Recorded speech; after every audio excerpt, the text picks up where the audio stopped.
Actually, I would say the term dark ecology comes from Timothy Morton, although we work very closely together, and I think there was probably some influence of my ideas on that conception. His book on dark ecology is coming out in April, I think. I'll be looking forward to reading it.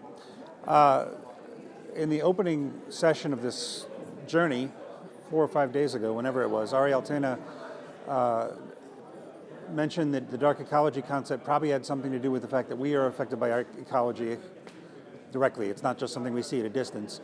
I added that I think it also has something to do with the idea of withdrawal in O, or object-oriented ontology, which is the idea that a thing never manifests itself fully. It's always hidden. We get that from the philosophy of Heidegger.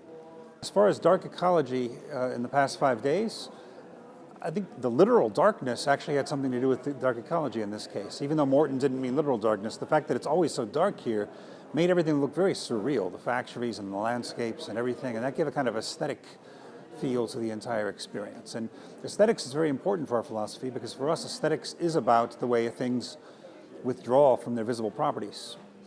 And so this entire experience was very much in that vein. It was very aesthetic, in my experience of it anyway.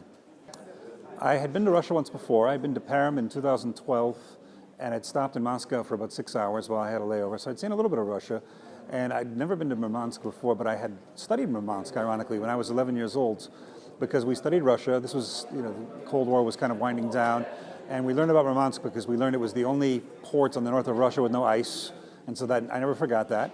And so it was exciting to be able to see that for myself, although I thought it would be right on the ocean. I didn't realize that it was this far back, many kilometers from the sea, right? Okay.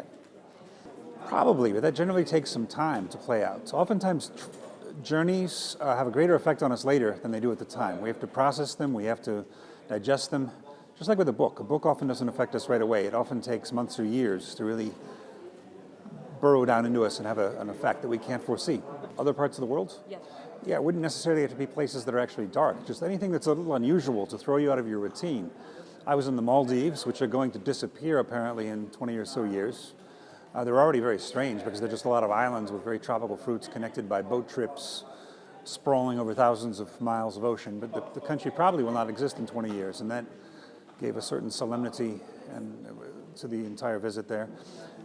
Also the Middle East. I had never been to the Middle East when I took the job in Cairo.